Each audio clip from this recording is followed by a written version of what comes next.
ఉన్న బంగారాన్ని విడిపించి ఆ రోజున మార్కెట్ ధర కట్టి మిగిలిన డబ్బును మీకు అందిస్తుంది కొమ్మూరి గోల్డ్.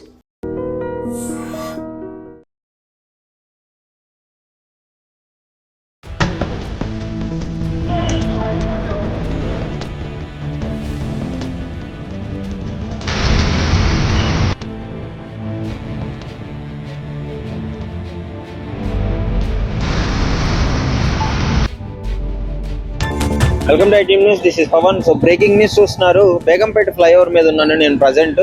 బేగంపేట ఫ్లైఓవర్ మీద యాక్సిడెంట్ అవ్వడం జరిగింది అర్లీ మార్నింగే. దాదాపు కారు డివైడర్ని ఢీకొని ఎగిరి బోల్తాబడి ఇప్పుడు మీరు చూస్తున్న ఈ ప్రదేశంలో పడడం జరిగింది. సో నలుగురికి అయితే తీవ్ర గాయాలయ్యాయి, ప్రాణనష్టం జరగలేదు. కానీ అతివేగమే దీనికి ప్రధాన కారణం అని చెప్పేసి మనకైతే ప్రాథమిక విచారణలో అయితే తెలుస్తుంది. ఒకసారి మీరు చూడవచ్చు, అక్కడ కనిపిస్తుంది కదా ఆ డివైడరు, దాన్ని ఢీకొని మొత్తం కారు బోల్తా పడి తిరగలబడి ఇక్కడ పట్టడం జరిగింది. సో హెవీగా మార్నింగ్ అంతా బేగంపేట ఫ్లైఓవర్ నిండా పెద్ద ఎత్తున ట్రాఫిక్ జామ్ అవ్వడం జరిగింది. కొంచెం ప్రమాదం త్రుడే తప్పిందని చెప్పుకోవచ్చు. నలుగురు ప్రాణాలు లిస్టులో పడేవే. కింద పక్కన మెట్రో స్టేషన్ ఉంది, కింద రైల్వే స్టేషన్ ఉంది. కారు కనుక ఇంకా కొంచెం ఓవర్ స్పీడ్ అయ్యుంటే కొంచెం గాల్లోకి ఎగిరినట్టయితే అక్కడ కింద పడేది. ఓవర్ స్పీడ్ అవ్వడము, ఈ గ్రిల్స్ ఆపడం జరిగింది. ఇక్కడ మీరు చూడవచ్చు, ఒకసారి చూడండి, మొత్తం కారుకు సంబంధించినవన్నీ ఇక్కడ చెల్లా చెదురుగా పడి ఉండడం క్లియర్గా కనిపిస్తుంది. వెంటనే వాళ్ళని అయితే ఆసుపత్రికి తీసుకెళ్ళడం జరిగింది. నలుగురు ఉన్నారు, ఆ నలుగురిని హాస్పిటల్లో తీసుకెళ్లారు. నలుగురి తీవ్ర గాయాలయ్యాయి. ఇది ఇక్కడ చూడొచ్చు, మనకి డీజిల్ మొత్తం కింద పోయింది. ఆ డీజిల్ ట్యాంక్కి సంబంధించిన ఆ పార్ట్లు ఇవన్నీ ఇక్కడ క్లియర్గా ఉన్నాయి.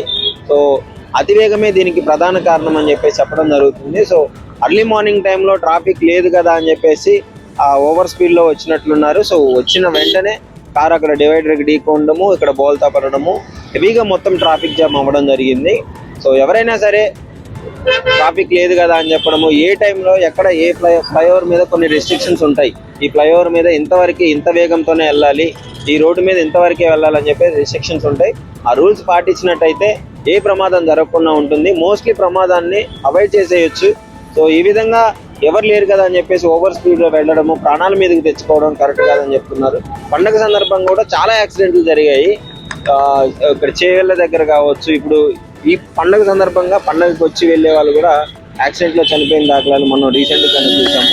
దీనికి ప్రధాన కారణం అతివేగము. సో హెవీగా ట్రాఫిక్ జామ్, ఒకసారి ట్రాఫిక్ జామ్ చూడొచ్చు, ఇప్పుడే ఈ ఎత్తున ఉంది. ఒకసారి మొత్తం ఫుల్ ట్రాఫిక్ జామ్ అవుతుంది కదా. సో అది యాక్సిడెంట్ అయినప్పుడు కారు ఇక్కడ మొత్తం బోల్తా పడి ఉంది, హెవీ ట్రాఫిక్ జామ్ అయింది. సో అన్నిటికీ ప్రధాన కారణం వేగం. ఆ వేగాన్ని తగ్గించుకొని నిమ్మలంగా వెళ్తే, నెమ్మదిగా వెళ్తే ప్రశాంతంగా గమ్యం చేరుకోవచ్చు. 5 నిమిషాలు లేట్ అయినంత మాత్రాన ప్రాణాలు ఏం పోవు. కానీ మీరు ఇలా ఓవర్ స్పీడ్ వెళ్ళడం వల్ల మీకు ఎదురుగా ఉన్న వాళ్ళకు కూడా ప్రమాదం జరిగే ఛాన్స్ ఉంది. కాబట్టి సో వాటిని తగ్గించే ప్రయత్నం అయితే చేయండి. నిజంగా ప్రస్తుతం ఉన్నటువంటి సమాజం దేనికి ప్రయారిటీ ఇస్తుంది? ఆర్థిక సంబంధాల చుట్టూ మాత్రమే తిరుగుతుంది. మళ్ళీ ఎన్నికలంగానే చాలా విరక్తి కలుగుతాను. మంచి అనిపిస్తుంది కదా, లేడీస్ కూడా ఛాలెంజింగ్ జాబ్స్ చేసినప్పుడు చాలా బాగుంటది. ట్రాఫిక్ అసిస్టెంట్స్ గా నియమించిన ట్రాన్స్జెండర్స్ అందరితో సాల్యూట్ చేయించుకుంటున్నారు. ఫుడ్ డెలివరీ ఇవ్వటానికి వెళ్ళినటువంటి డెలివరీ బాయ్ అనిల్ పై కళ్ళ ముందు పెళ్ళండి